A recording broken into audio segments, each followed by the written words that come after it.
함께 말씀 생각해보는 시간 갖도록 하겠습니다. 계속해서 고린도전서 10장을 이어서 보겠습니다. 오늘은 14절부터 33절 마지막 절까지 같이 볼 텐데요. 오늘 제목은 진리를 전하는 건강한 방법은 무엇일까? 이런 고민을 좀 해보게 됩니다.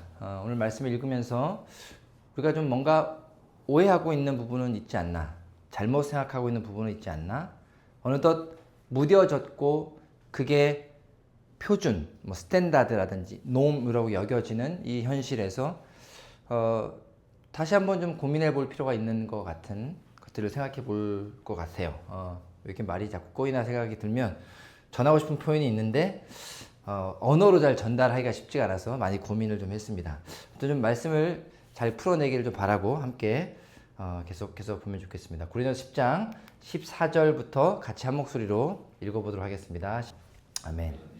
그럼 오늘 말씀 그냥 얼핏 내용으로 보면, 그러니까 모든 사람과 덕을 이루고 남들에게 잘해주고 좀 선하게 살고 이렇게 볼 수도 있을 것 같아요.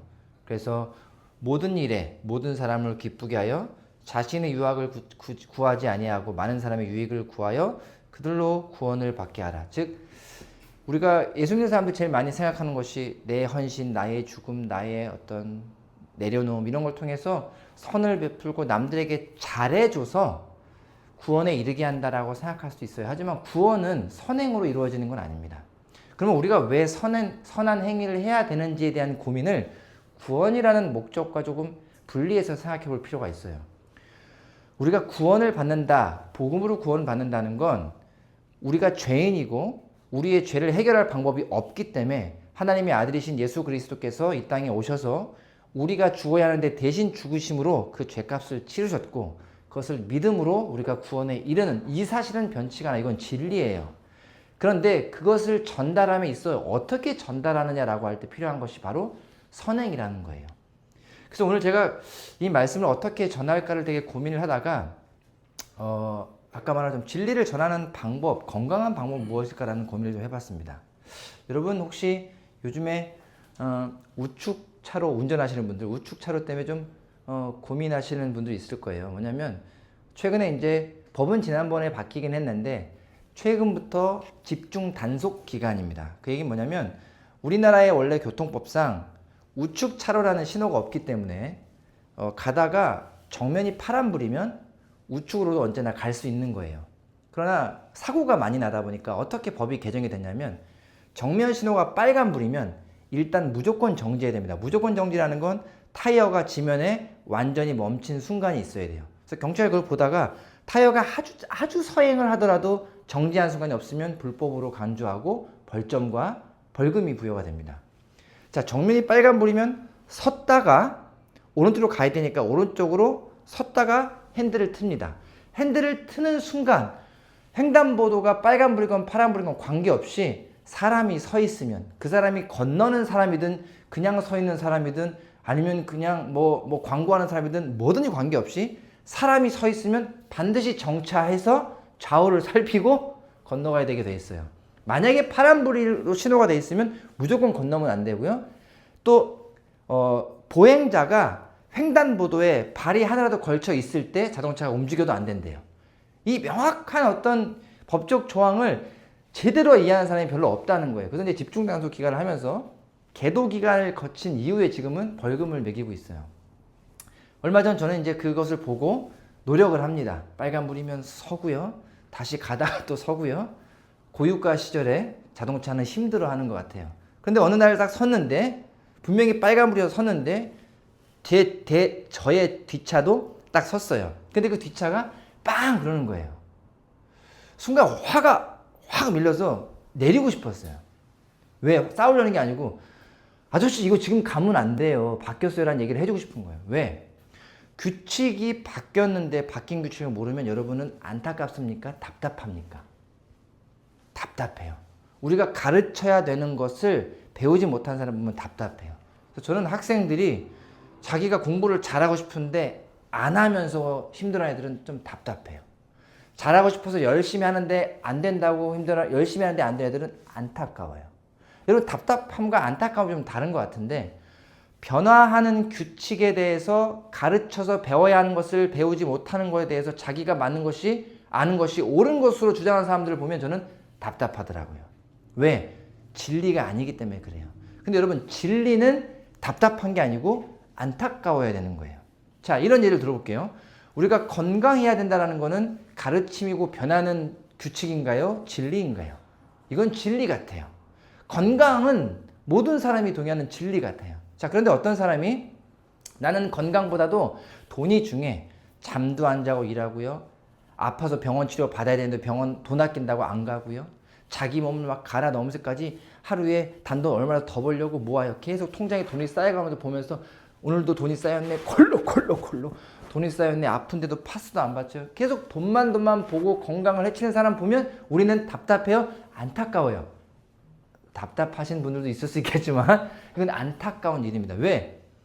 그 진리를 모르니까 그러면서 어렵게 살아가는 것을 안타까워야 돼요. 자, 그러면 그 사람을 설득하는 방법은 가르침입니까? 가르친다고 바뀔까요? 아니요. 여러분, 진리는 가르쳐서 못 알게 하는 것 같아요. 그럼 진리는 어떻게 알게 해요? 보여줘야 돼요. 진리는 보여주고 드러내고 그가 스스로 깨닫도록 해줘야 돼요. 자, 어떤 사람이 그렇게 사는 사람이 건강관리를 잘하며 사는 사람을 본 거예요. 너는 뭐 돈 안 모아? 그거보다 일단 건강이 중요하니까 체력도 관리하고 잘 먹고 살면서 늘 이렇게 잘 지내요. 근데 이 사람이 그 두 사람이 다르게 살다가 어느 날 순간 찾아와요. 나가 돈만 보고 살았다가 내 건강이 완전히 망가졌을 때 후회가 찾아와요. 후회가 찾아오고 나와 다른 삶을 살았는데 나이 먹고 몸을 잘 관리하고 건강하게 웃으면서 사는 사람을 봐요. 자기를 돌아보죠. 나는 뭐 했지? 나는 돈을 모았지만 이거 갖고 뭐 하는 거지? 누군가 그러더라고요. 젊었을 때 돈은 모르겠지만 나이 들어서 돈은 병원비라고 얘기를 하는데 그는 그때 후회스러우면서 이 사람을 동경하게 됩니다. 그러면서 그때 알게 돼요. 저렇게 사는 게 맞구나. 나는 돈이 있어도 웃고 있지 않고 저 사람은 건강을 갖고 웃고 있고, 나는 건강이 없어 슬퍼할 때 저 사람은 건강하니까 행복하고, 내가 뭘 잘못 알았지?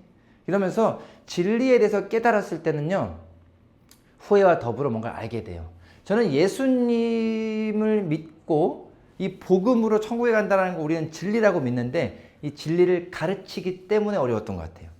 사도 바울이 오늘 고린도교회 편지에 보면 뭔가를 가르쳐서 되는 게 아니라고 얘기하는 것 같은 마음을 저는 얻어요. 그러니까 뭐냐면 이렇게 생각해 봅시다. 우리가 아무렇지 않게 예수님을 모르고 살았던 우리에게 어느 날 찾아와서 내가 어제까지 죄의식을 느끼지 않고 살았던 나의 모든 일상이 다 죄의식이라고 생각해 볼게요. 자, 어제 A라는 행동을 했는데 아무렇지 않았어요. 근데 갑자기 예수 믿는 사람이 가지고 A는 죄예요. 죄 있으면 지옥 가요. 당신 죽어요. 라고 얘기하면 여러분 기분이 좋으세요? 아니요. 화가 난단 말이에요.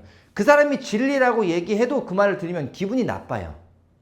나는 행복하게 잘 살고 있는데 나에게 행복을 준 그것이 마치 천국을 못 가는 열쇠라고 얘기하면 기분이 일단 이게 그런가요가 아니라 기분부터 나쁠 거란 말이에요. 그러니까 그들에게 가서 이게 참 진리를 전하는 방법은 가르침과 정죄가 아니라 보여줌이어야 돼요. 예수님이 이 땅에 오셔서 하신 일은 판단하는 그 어떤 판단자, 재판장의 역할을 하신 게 아니라 공유하는 삶을 살았어요. 행복이 없고 기쁨이 없고 슬픔이 없는 그런 가난한 자, 고아, 과부, 어린아이, 즉 배척당해서 우리는 뭐야? 우리는 좀 인생에서 나약자라고 판단되어지는 그분들에게 가서 공유하면서 그렇지 않아요. 하나님 나라는 그렇지 않아요. 하나님 여러분도 사랑해요. 여러분 똑같은 존재요. 귀하고 소중한 존재라고 얘기하면서 그 진리를 깨달으니까 좋은 거거든요.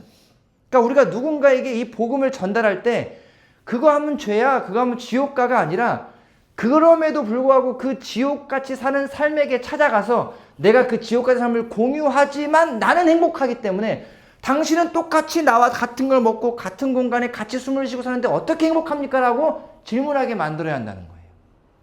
그 진리를 알았고 진리의 삶을 사는 모습을 보면서 그게 동경하고 이렇게 뭐랄까 배우고 싶고 부러워야 그 진리에 대한 탐구가 생기지 내가 아무리 말로 가르쳐봤자 어림도 없다는 거죠.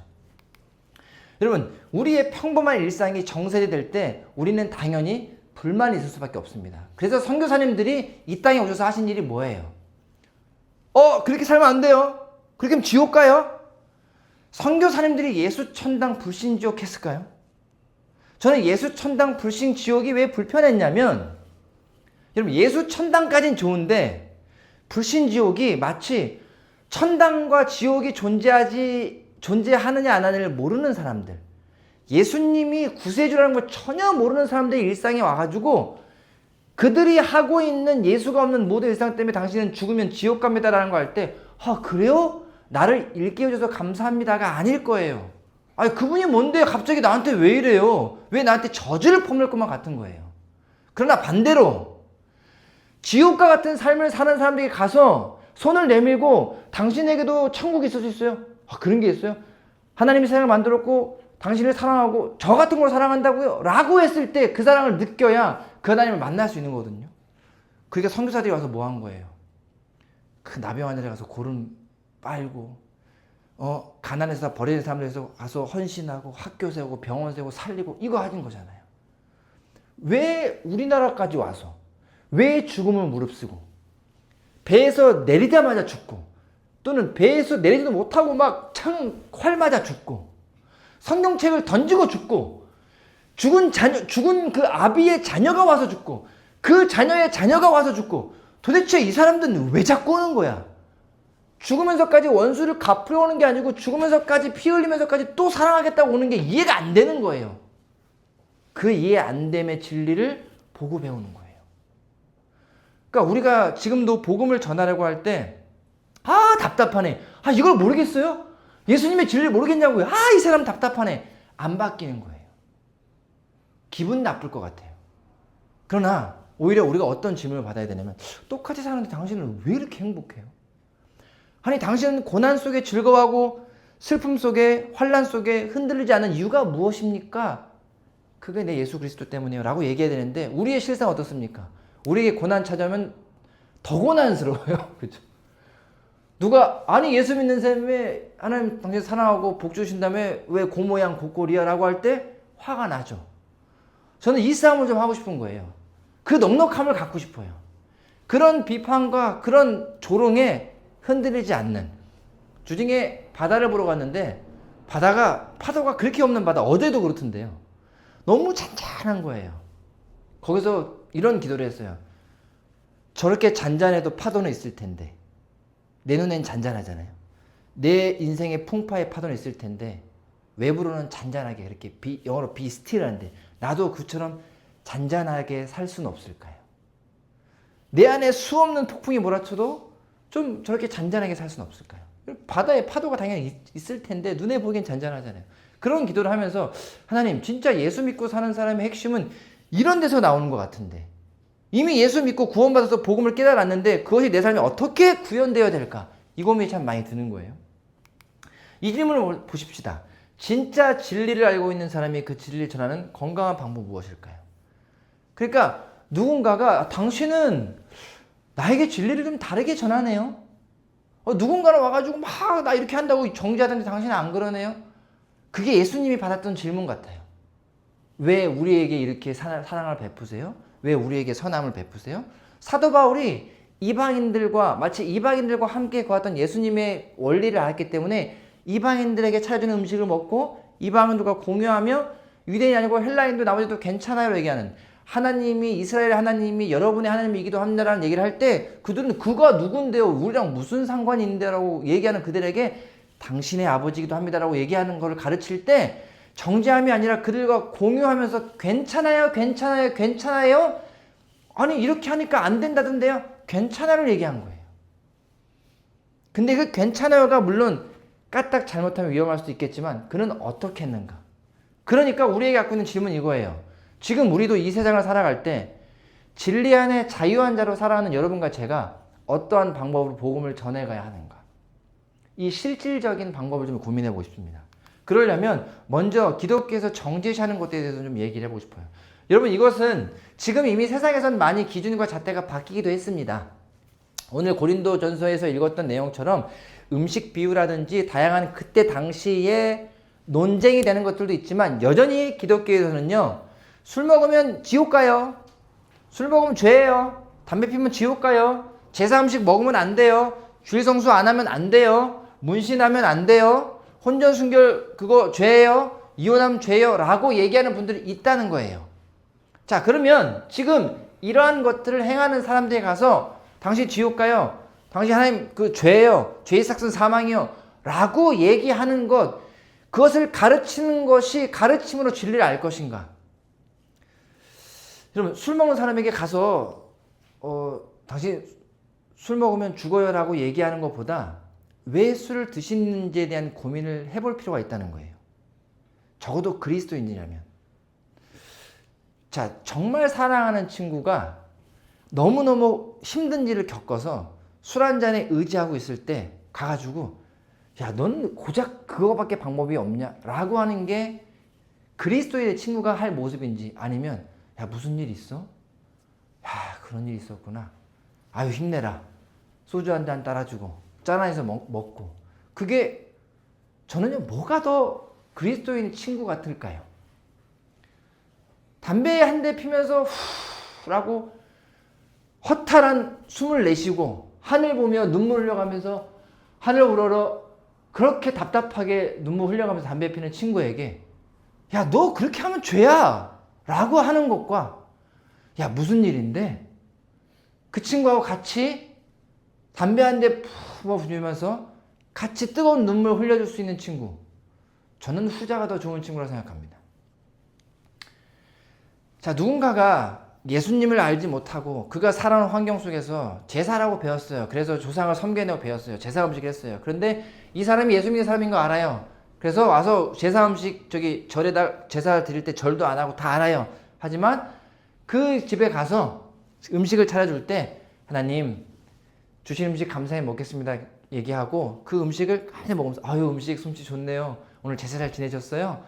오늘 뭐 좋은 날 되셨어요? 라고 하고 맛있게 먹어줄 때 아직도 제사 음식들 이거 드세요. 저 이거 먹으면 안 돼요. 전 예수 믿는 사람이 먹으면 안 돼요. 뭐가 더 우리가 그리스도인 같냐는 거예요.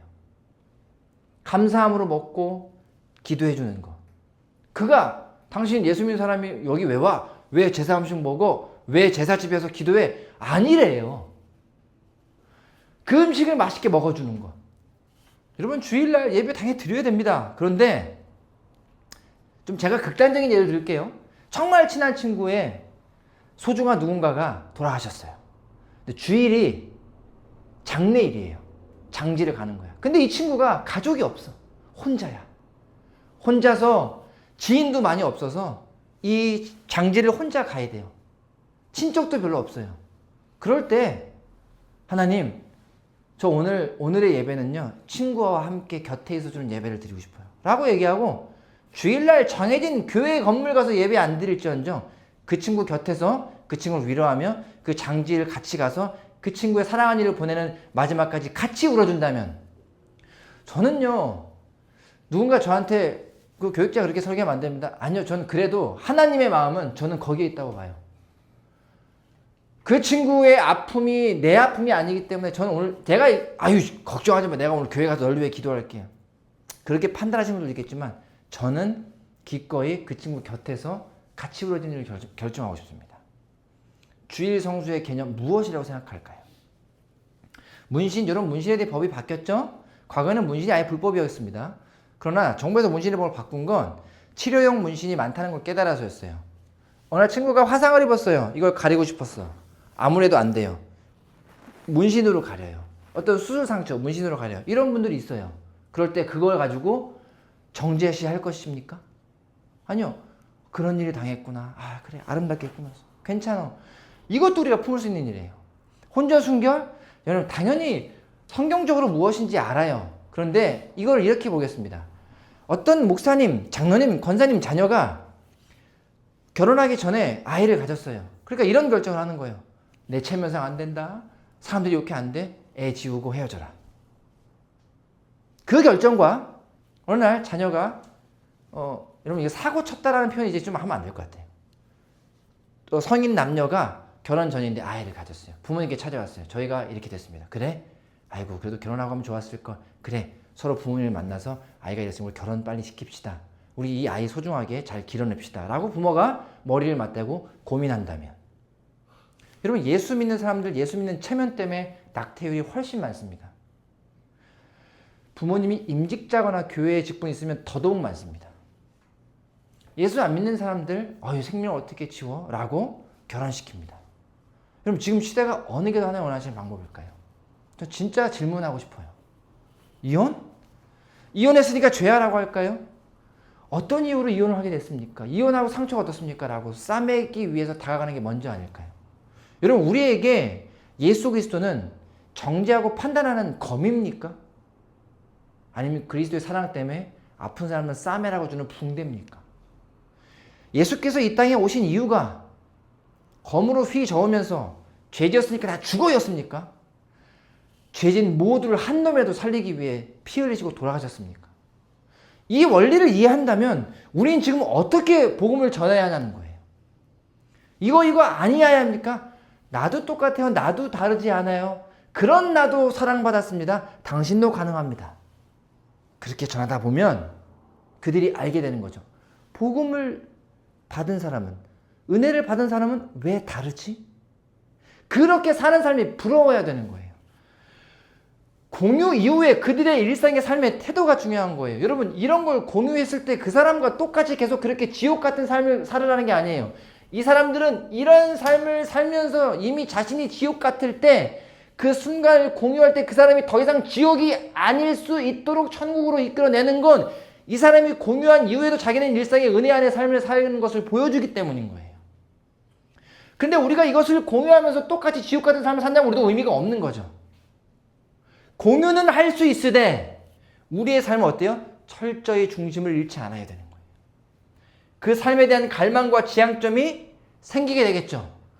우리의 중심은 여기 있는데 너와 이 순간을 함께 공유하는 건 나에겐 영어로 이렇게 표현합니다. It doesn't matter. 전혀 중요하지 않아. 여러분 진리 안에 자유한 자는 이런 거예요. 그들의 지옥 같은 순간, 그들의 일상에서 빨리 천국을 경험할 수 있도록 데려오는 건 그들 속에 가서 그들과 공유하면서 그들을 위로하고 사랑을 베푸면서 그들이 그 사랑을 깨달을 때예요. 그래야 그게 지옥과 같은 거고 천국 같은 삶이 무엇인지를 바라보게 되는 건데 내가 천국을 보이지 못하면, 내가 예수를 믿고 복음의 은혜에 꽉 찬 사람에 얘기하면서 내가 그걸 보이지 못하면 우리는 진리를 전할 수가 없는 거예요. 진리는 가르쳐지는 게 아닌 것 같거든요. 진리는 진리 안에 거한 사람이 삶으로 보여내줘야 되는 것 같거든요. 그래야 그들이 질문하고 그들이 부러워하고 그들이 궁금해하는 것 같거든요. 그래서 저는 요즘에 그런 기도해요. 하나님, 내가 정말로 은혜를 누리며 사는 삶이었으면 좋겠습니다. 은혜를 가르치는 사람이 아니라. 교육자들은, 사역자들은 가르치기에 극복한 것 같아요. 근데 사역자들의 자녀들이 PK, MK들 아이들이 힘들어하는 경우를 볼 때마다 가르쳤기 때문이구나. 삶으로 누리지 못했기 때문이구나. 교육자들도 사역하면서 무너지고 타성에 젖어지고 막 죄 때문에 막 한순간에 무너지는 건 그들도요. 그 넘어지는 순간에 사단의 유혹이 왔을 때 무너지는 건 은혜 안에 거하는 복음으로 은혜 안에 거하는 삶을 누리는 게 아니라 가르치기에 극복했기 때문이에요. 예수를 가르치지 않고 예수와 동행하고 사는 삶이 사실은 우리가 예수 믿고 사는 사람의 본질이어야 될 텐데 우리는 그거 없이 계속 복음을 전하는 이 미션에만 너무 초점이 있지 않았나 돌아보고 싶습니다. 그래서 결국 제가 지향하는 건 진리 안에 자유한 자. 저는 이렇게 정리하고 싶습니다.